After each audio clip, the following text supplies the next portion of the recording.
Hey, let's do a show today. What's up, everybody?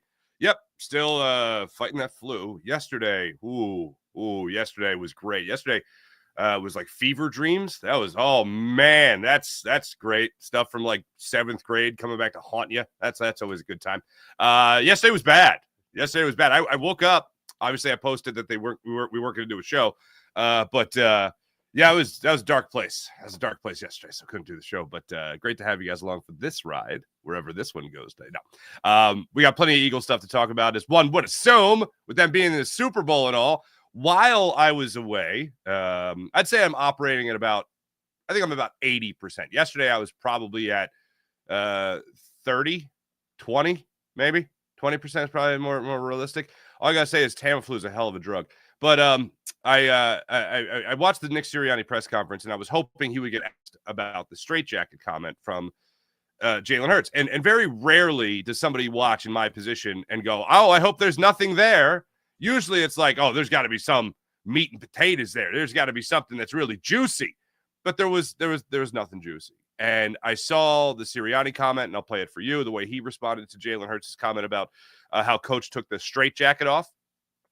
And I'll tell you about what I saw on ESPN from some of the national media when they talked about Jalen Hurts' straitjacket comment. They seemed to know exactly who he was talking about. And it wasn't necessarily Nick Sirianni. It was not a shot at the head coach.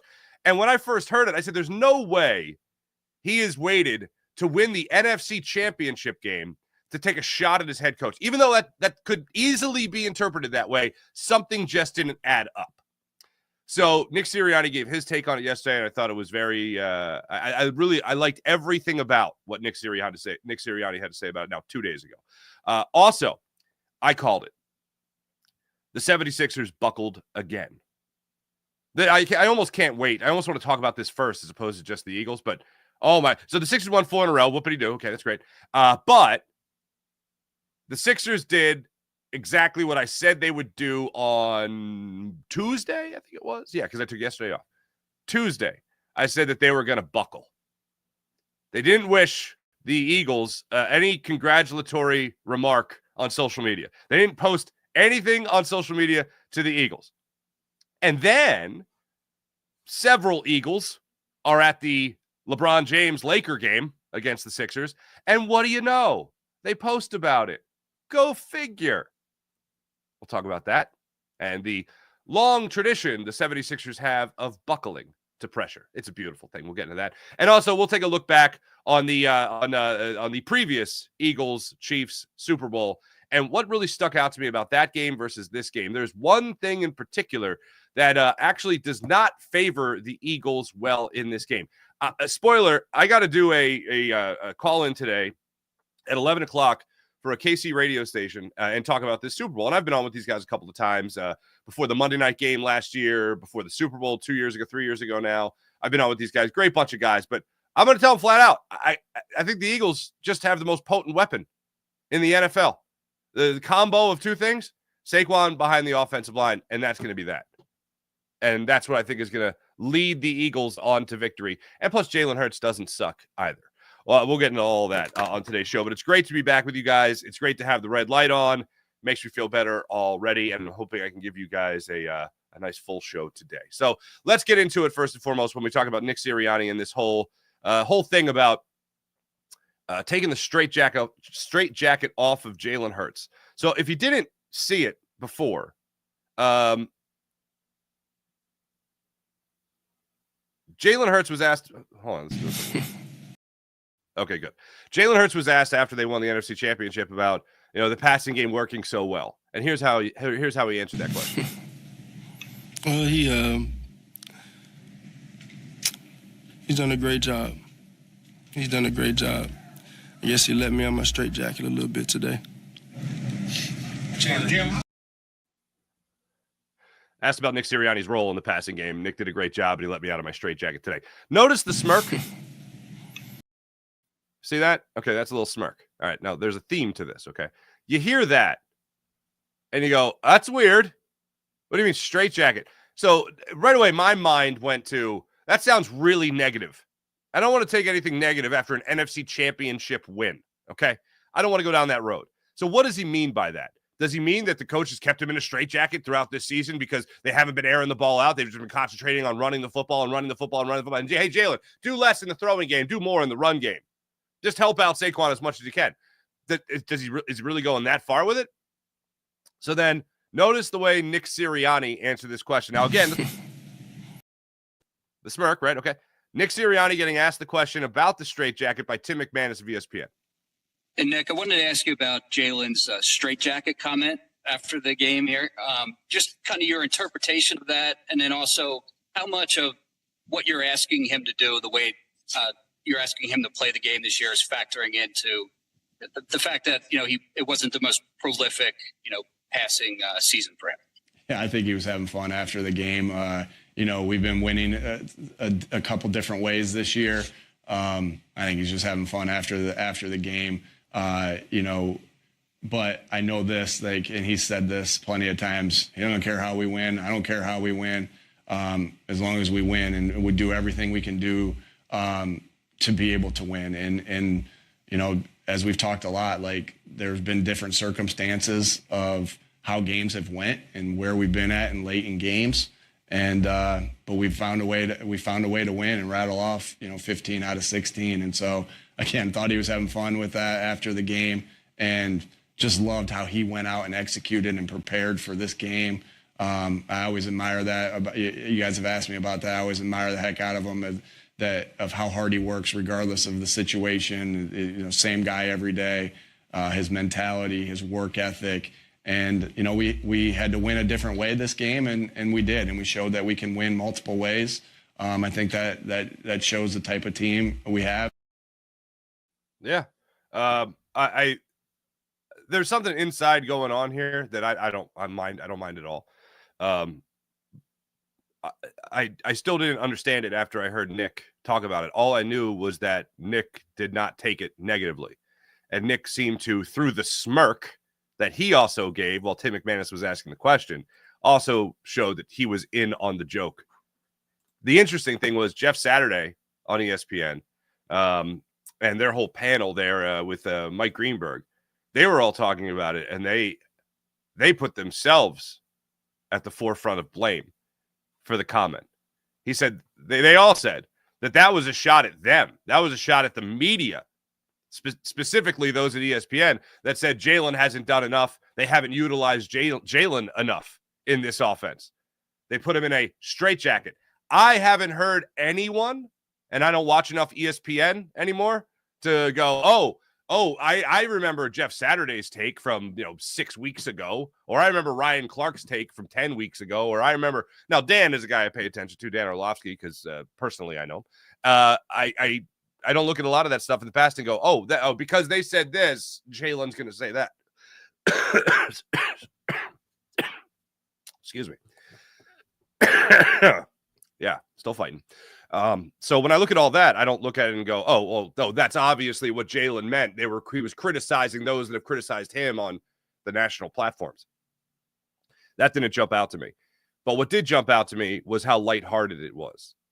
And how through all the ups and downs of this relationship from Nick Sirianni from the end of last year to this year, and after the bye week, the unsolicited compliment, after there were many solicitations for a compliment for Nick Sirianni, I would have thought it was very interesting that after an NFC Championship game, Jalen would have said, by the way, let me throw my coach under the bus for not using me enough in the passing game, or not using the passing game enough with me as the quarterback. Didn't make any sense. So what does it all mean? When it comes to this Super Bowl, the Eagles are without question going to need the passing game. Now, there are certain things that make me look at this Super Bowl and say, all right, well, Saquon, he's going up against a top-rated defense, a top-rated run defense, the fourth best run defense in the NFL. They're obviously going to stack the box. You're going up against a very experienced defensive coordinator in Steve Spagnuolo. He's going to do his best to take it to Jalen Hurts and make sure he's not on his mark and make sure that he's as uncomfortable as possible back there. Well, he's faced it before. And Jalen had one of the most efficient games a quarterback has ever – actually the most efficient game. Him and Nick Foles. When you talk about efficiency in a Super Bowl. And that was against Steve Spagnuolo. And now he's being asked to do it again against that same defensive coordinator. if you're going to rely on the run game, as you have all season long, one of the things I go back to is a game against the Ravens. In this game against the Ravens, they went up against the best run defense in the NFL. And Saquon still was able to dominate in that game. Jalen was able to, I remember the 3rd and 7 to Dallas Goedert across the middle of the field for a first down in clutch situations, or that clutch situation. Jalen Hurts was able to step up. I think this game against the Chiefs is going to be very similar to the game the Eagles had against the Ravens earlier in the season. And that was a game where you were able to click offensively. You had some help with all of a sudden Justin Tucker not being able to make his kicks. How about that? We all remember that. But the Eagles were able to come away with a 24-19 victory against the Ravens. And when you look at the Ravens this year, when they went up against the Kansas City Chiefs, they took an L to start out the season, 27-20, another close game. And that was a game where Lamar Jackson led him in rushing with 122 yards. And when you look at Derrick Henry's performance in that game, he was limited to only 13 carries in that game for 46 yards. So they have experience stopping good running backs. Now, the Ravens did their best to stop Saquon in their matchup, but Saquon still had himself a time. When you look at this game against the Chiefs, it's going to all come down to the idea that the Eagles, and that was the first game of the season, so you're looking at a long, long time ago. But when you look at Jalen Hurts and you look at the dual threat that you have here, as well as the passing game, and you look at how well the defense has played this year and how disciplined they'd be, I think the biggest difference in this game, now I bring up that Ravens-Chiefs game to talk about similarities in the offense, but the biggest difference for me in this game is going to be defensive. When you look at Jonathan Gannon's second half against the Chiefs, we all screamed about adjustments. We screamed about not recognizing what they were doing with motion, how much the Eagles struggled with motion. I don't see Vic Fangio, and unfortunately a guy who has certainly had his struggles, something like 0-8 against Patrick Mahomes in his career. I don't see a lot of those issues carrying over into this game. And the reason being is one of the best things about this team's defense this year has been discipline. The other thing has been communication. They're not losing guys in coverage. When they have to switch off when they're in zone, which they are most of the time, the communication is there. Everybody knows their assignment. When it comes to losing guys who are running motion behind the line of scrimmage, they know who to pick up. And when it comes to a linebacker having to go into coverage, I got confidence that Zach Bond can break up a play. Oren Burks has done nothing but get better and better and better in the reps that he has gotten in the 6 quarters he's really played since the Kobe Dean went down.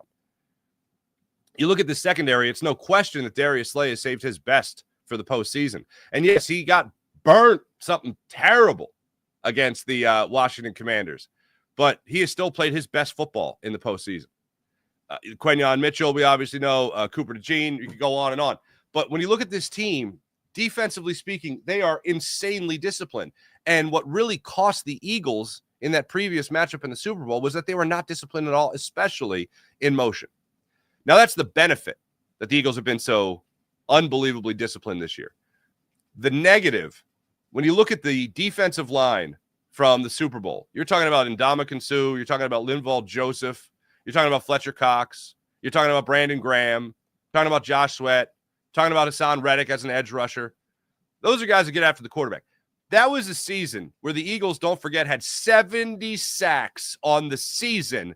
They had 0 against Patrick Mahomes in the Super Bowl. That was scary. Very scary. I don't really look much at the slippery field, but it did matter. When you look at a guy like Chris Jones, defensive tackle there for the Chiefs, he gets most of his pressures just running straight ahead.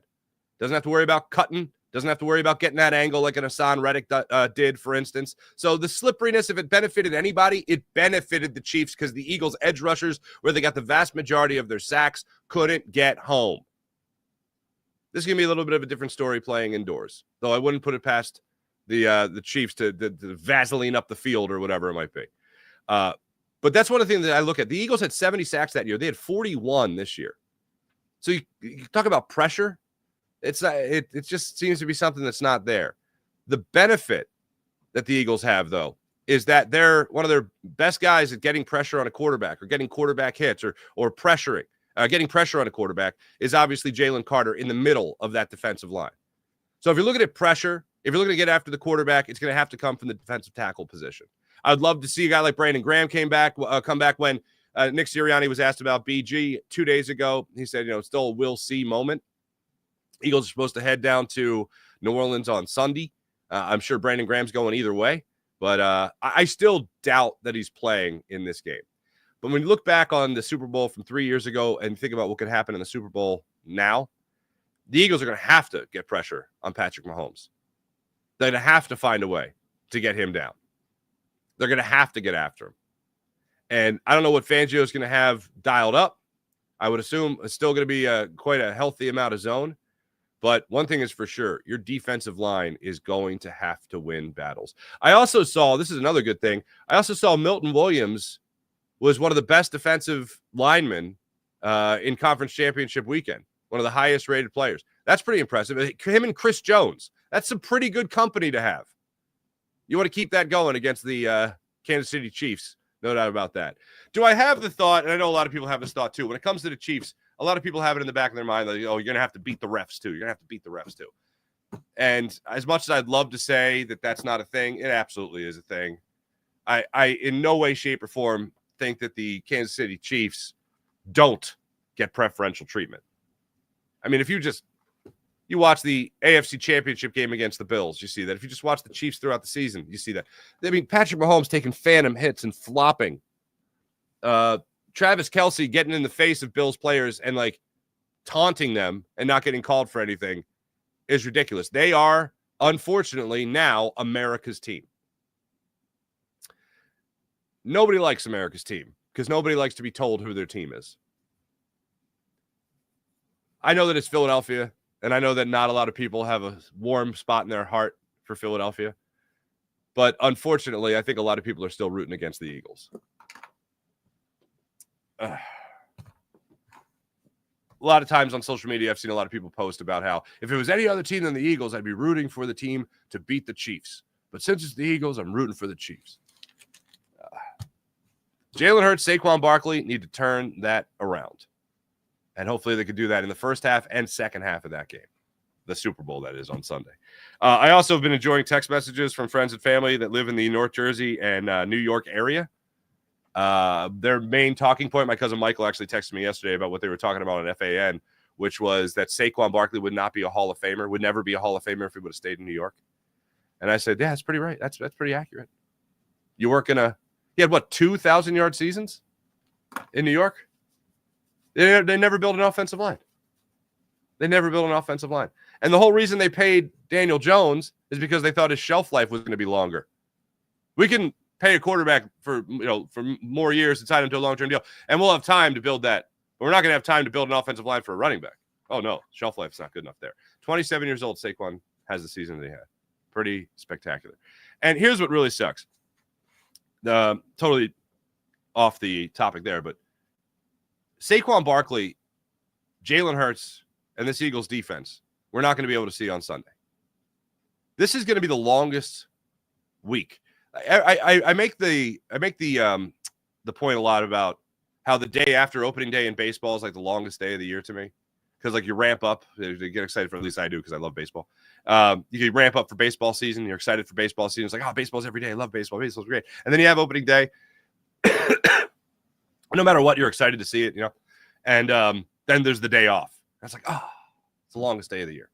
This is going to be the longest week of the year. Waiting for the Eagles to get their revenge on the Kansas City Chiefs. Ultimately, as I've said before, I think the Eagles win this game. I think they just have too potent of a weapon in Saquon Barkley, and they have too potent of a weapon in Jalen Hurts when he needs to let it rip. And defensively speaking, the Eagles have watched other teams like the Commanders take it to a team like the Lions.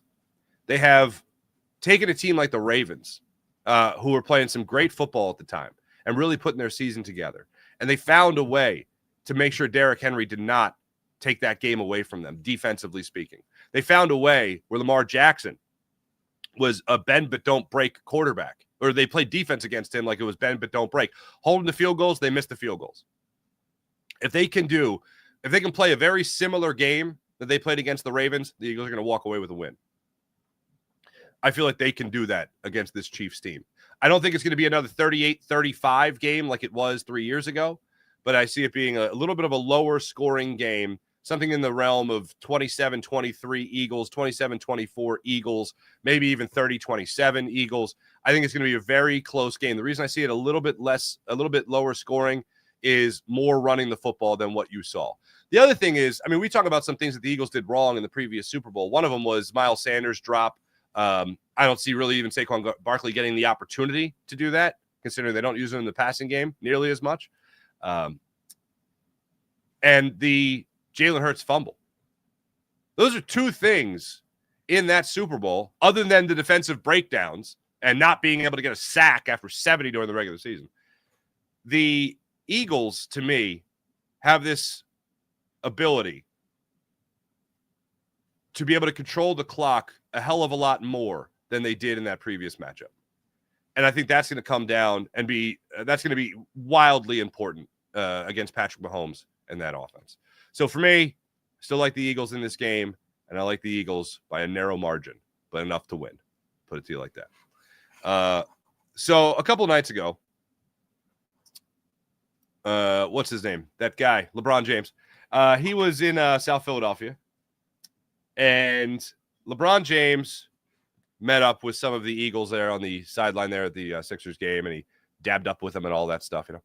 I did enjoy the post from Crossing Broad. I don't know who the original poster was, but he totally ignored the exciting whites.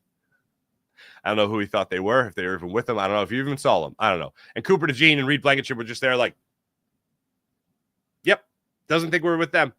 But anyway, as you all know, the Eagles won the NFC Championship game, and the Josh Harris-owned 76ers did not congratulate the Eagles. They were the only professional team in Philadelphia that did not congratulate the Eagles. Now, Josh Harris obviously owns the Washington Commanders. So what did I tell you guys on Tuesday? I told you they were going to buckle. I said at some point we're going to get it. We're going to get a congratulatory tweet or post from the Sixers. And what did we get? What did you know it? They come to the game, and all of a sudden, the Sixers put it out there. NFC champs in the house. Congrats, Eagles. A little too late by most people's standards, including mine. And the reason I felt like they were still going to buckle and post was because this is the history of the 76ers under Josh Harris. Let's review. All in on Sam Hinkie. They buckle. And they fire Sam Hinkie when Dad, Adam Silver, called and said, get the Colangelos in there. So that was that. They buckled during the pandemic when they were going to cancel or give everybody pay cuts. And then they got a lot of pressure from the media. Oh, and then they walked that back. They buckled. And then just before this post, where they buckled to congratulate the Eagles, they buckled when Dad called again and said, you're not moving to Center City and you're staying with Comcast Spectacor in South Philadelphia in the sports complex. They buckled again. Long history of buckling. And what's really amazing to me, Josh Harris, I don't know if Josh Harris told social media. I doubt it that he told him not to post. I wouldn't be shocked if whoever was running social media was just like, I don't think I should post this. It's literally my boss. That would make him look bad. But they didn't post. And then they did. Josh Harris probably had to give the go-ahead. Like, yeah, it's fine. You guys can post. Something like that. But just a long line of buckling by Josh Harrison. Every time I watch Josh Harrison, I went back and a clip came up. I didn't intentionally do it. A clip just came up when I was reading about him. And a clip came up of him at the press conference at City Hall where he was like, I didn't change my mind. Okay. And here's the thing. I actually believe him when he says he didn't change his mind. I think they always wanted to stay in South Philly. They just wanted a better deal with Spectacor, and they got it. All they had to do was drag the city through the mud for 2 years. But I was like, every time I watch him, I go, wow, people literally sit in a room with this guy. And they're like, let me give him $1 billion. Like, that's what I watch him and I go, really? This guy? This is the to use a word from Vince Vaughn, this is the face man for this operation? Seriously? Anyway. So Sixers buckled again. There we go. Easily predictable. As far as the basketball team goes, they've won 4 games in a row. The Bulls lost last night. So now they are both, I think it's 18.5 games out of first place in the Eastern Conference. So the Sixers are, due to tiebreak, they're just below the Bulls for the 10th and final play-in spot, which is all you want to be in right now. I mean, realistically speaking, the Sixers could still make the playoffs. They'd make the postseason with the play-in tournament. They could still make the playoffs after that, which is amazing. Sixers got the Nuggets tomorrow night, which means Joker will be in town. Joel Embiid hasn't been involved. He's been involved in practice ever so little this week. He was involved in shoot-around yesterday. But last night, after they beat the Sacramento Kings in a convincing performance, 117-104, and Tyrese Maxey dropped in another 30-point performance, which was a thing of beauty. He had 40-plus the other night against the Lakers. I mean, he just can't miss right now, essentially, especially if it's mid-range game. 3-point land's struggling a little bit still, but whatever. I think right now we are seeing that next step forward of Tyrese Maxey, and we've been waiting for it. One of the things I've applauded Tyrese Maxey for recently is being able to go out there and focus on the task at hand and be what the Sixers need him to be. So the point I always go back to is the first when Ben Simmons was in his limbo or his purgatory with the Sixers and wasn't playing, and before he was traded to the Nets, Tyrese Maxey took on point guard responsibilities, and you saw his true level of play, what it could be. And then I want to say I think it was 9 days. I might have said last night it was 9 games, but there was about a 9-day stretch where Joel Embiid didn't play due to COVID, and you saw Maxey then go to another level of play. And you're like, oh, wow, this guy can really ball. And then Joel Embiid came back, and Maxey went back into this little hole in the offense and just kind of was, I'll use the word subservient to Joel Embiid. And I said, if he ever realizes how good he is, he's helping this entire team. He's Joel Embiid doesn't have to do as much. And for a guy who has certainly had his own conditioning issues, for a guy who's certainly had his own health issues, you have a guy in Tyrese Maxey who can step up and take a lot of that workload, then, oh, yeah, let's have that happen. But he didn't do that, and it took a long time for that to happen. I think James Harden coming here to Philadelphia, as much as it might have taken away minutes or focus in the offense, is probably the better way to say that. I think James Harden saying, no, you're that good, you should play like that. I think that worked wonders for Tyrese Maxey. And then Tyrese Maxey became the most improved NBA player, became an all-star, and then this year has had struggles trying to find his way as the number one guy most of the time for the Sixers, with Paul George's injury history this year, or injury status throughout the season, and Joel Embiid barely playing this year. Tyrese Maxey has to become the number one guy. And last night, now I watched both games, and during both games, I said, this is Maxey taking that next step forward. And then after the game, what he had to say, and it was to Taryn Hatcher on NBC Sports Philadelphia, about what these last 2 games have meant and what this year has meant to him. He says, I had to grow up. I had to grow up. To me, that means when he says I had to grow up, I needed to take that next step and become the number one guy. And look, Joel Embiid comes back and he's healthy and he plays himself into shape and all that other stuff.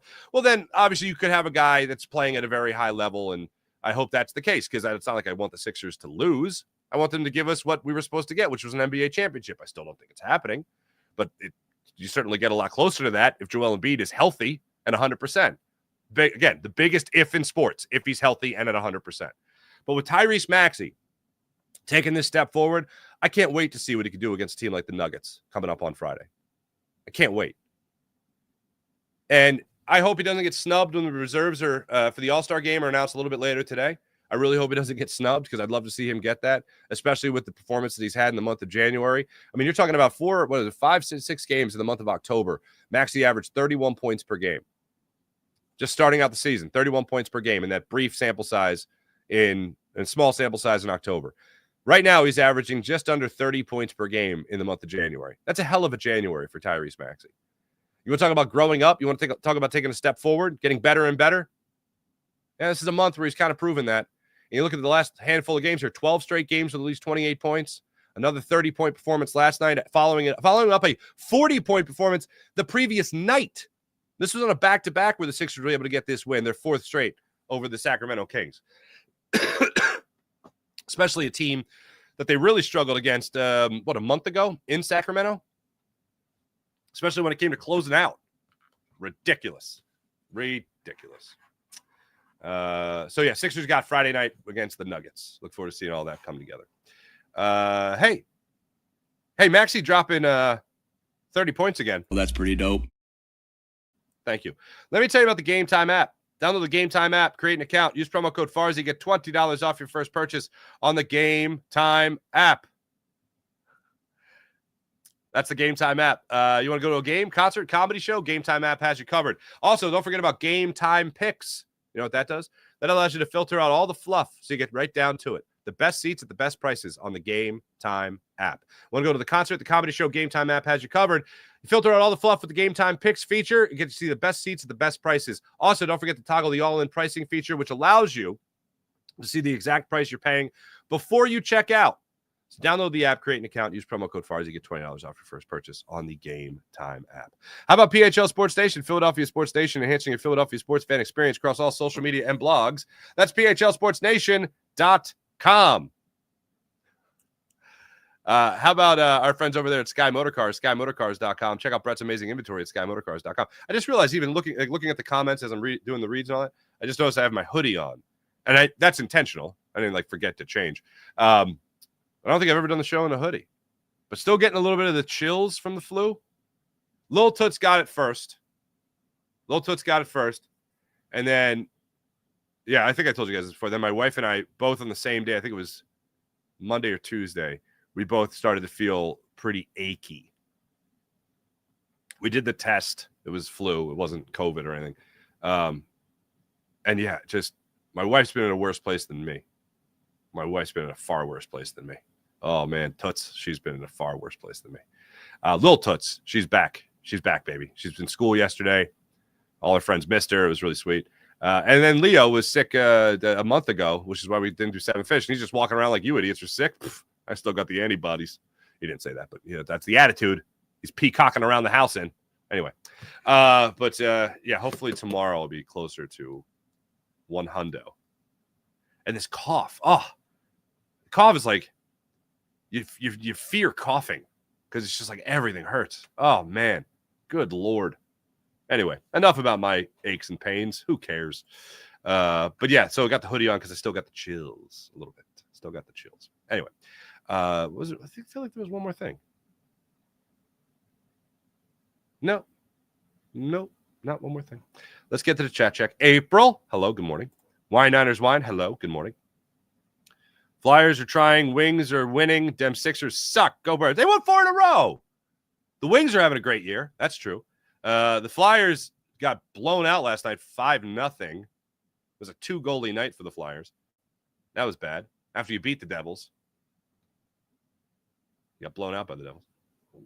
Nino Brown. Good morning. Hope you're feeling better. What position group are you most concerned about going into the Super Bowl? That's a great question.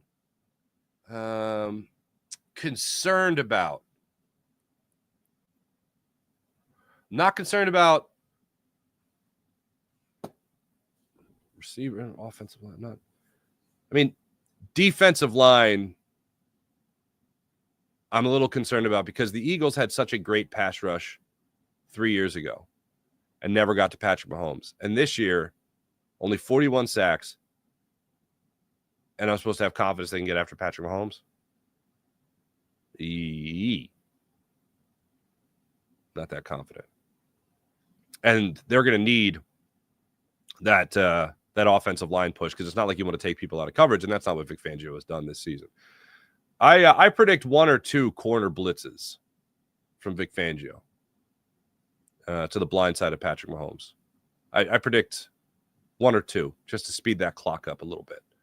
But defensive line is probably my biggest concern, even though one of the Eagles' best players is there with Jalen Carter. He's got to have a huge game. He's got to have a huge game. Yes, he's going to get double teamed. Hopefully Milton Williams is right there to pick up. Hopefully Jordan Davis comes up with another big sack like he had in New Orleans and he had against the Commanders in the NFC Championship game. Hopefully all that's a sign of things to come. But those guys got to get home. Nolan Smith has to be on top of his game. It's all going to be about not letting Patrick Mahomes get comfortable and get into a rhythm. Excuse me. Morning, everyone. How about the Sixers 4 games in a row? How about that, Jason A? April, fever dreams are no joke. Your brain is in a crazy place, right? My wife had fever dreams going on. And, man, they just mess with your head as the day goes on, man. Oh, oof. Sean Gillespie, good morning, everyone. Good morning. Thank you very much, Sean. I appreciate that. Sean Kilrain, hello. Phenom, every defensive tackle has generated 20-plus pressures in the postseason this century. Oh, Aaron Donald, 2021, had 23. Chris Jones, 2022, had 23. Wait, had 20. Jalen Carter this year had 20. There we go. Eagles drafted a monster. Hells yeah. I like that. I like it a lot. Eagles should wear white gloves in the Super Bowl so we don't have Bradbury moment. Anyone disagree? I love that old trick. Wear the white gloves so it blends in with the uniform. Saquon Barkley is only 240 yards away from having 3,000 yards in a season. No player in league history has ever done this. Saquon has a chance to do this in the Super Bowl. Yeah, he's got a chance. That would be pretty spectacular. 3,000 yards. Take in the couple whirlpools in the offseason there, friend. Linda Gunkel, what's going on? Hello, good morning.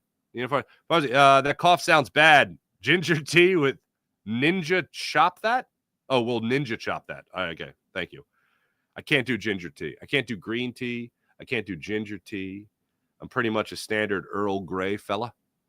That generic Chinese tea, I like that. Yeah, that's about it. That's about it.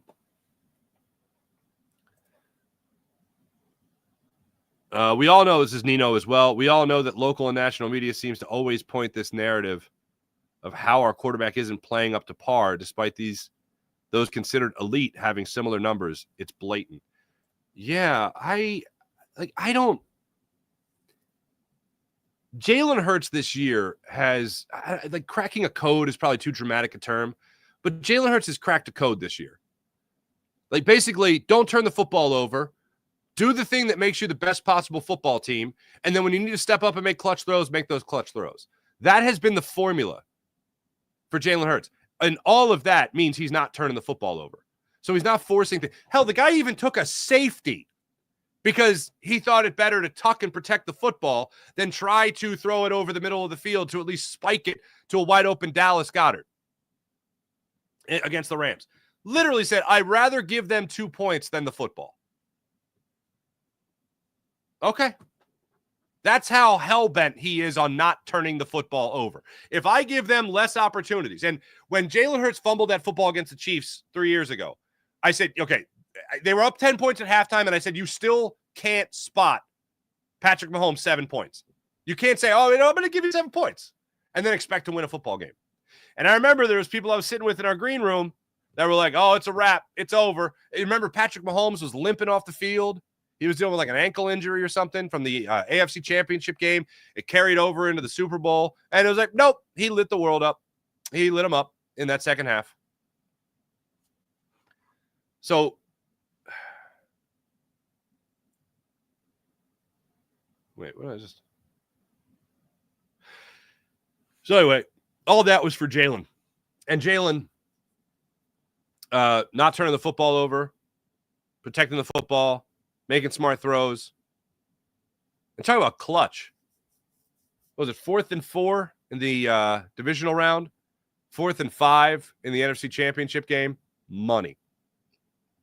Both times to A.J. Brown. One down the sideline on Marshawn Lattimore. The other on a slant route in the snow against the Rams. Money.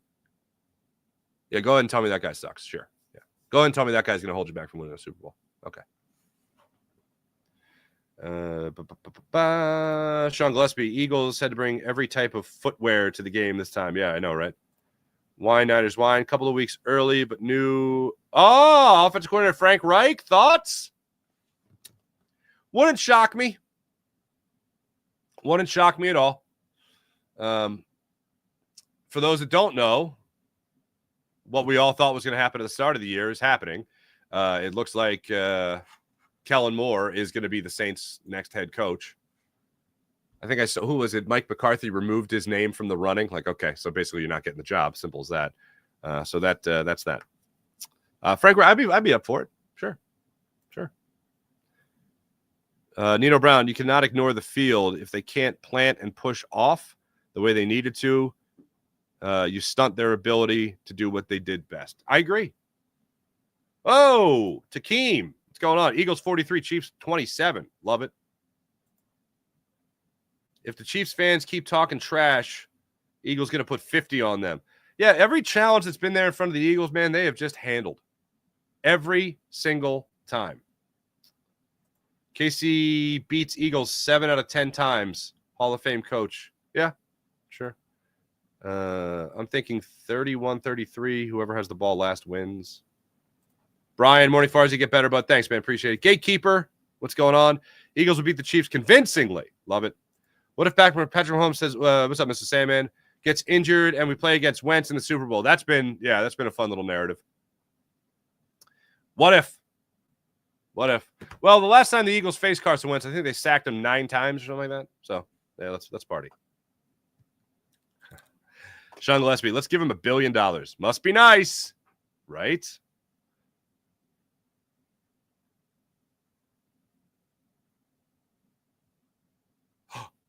LeBron called big play Slay Darius, and he was too scared to correct him. That's funny, Mr. Sandman. Didn't pick that up.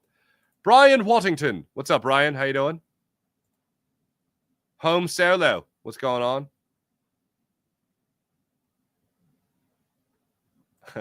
Waiting for Farzy to drop Fangio meatballs immediately followed by Sirianni. That's dope. I mean, well, that's pretty dope. Come on, put the quarter in the machine. What else do we have here? Eric Bieniemy. Wow, that's a thought. Okay. Oren Burks. Okay. Hoodie looks good on you. Looks like you're training for a marathon, putting in your regular work on the air. Thank you, Takeem. I appreciate it.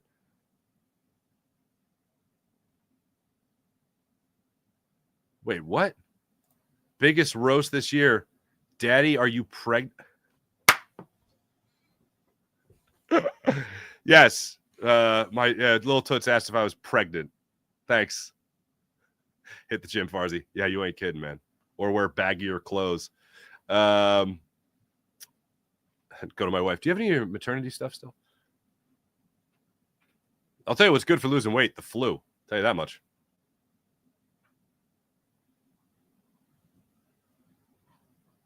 Is Bradbury still on the team? I think he technically is.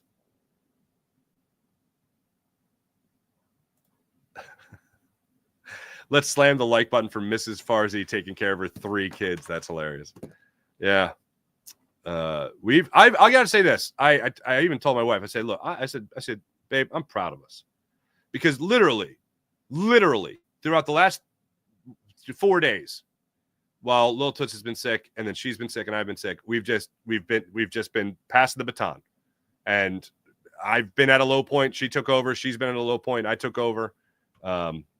That's a healthy marriage, I feel. That's a healthy marriage. Thanks, everybody in the chat. You guys are wonderful, as per usual. Let's get the Morning Rush brought to you by Sky Motorcars, SkyMotorcars.com. Oh, wait.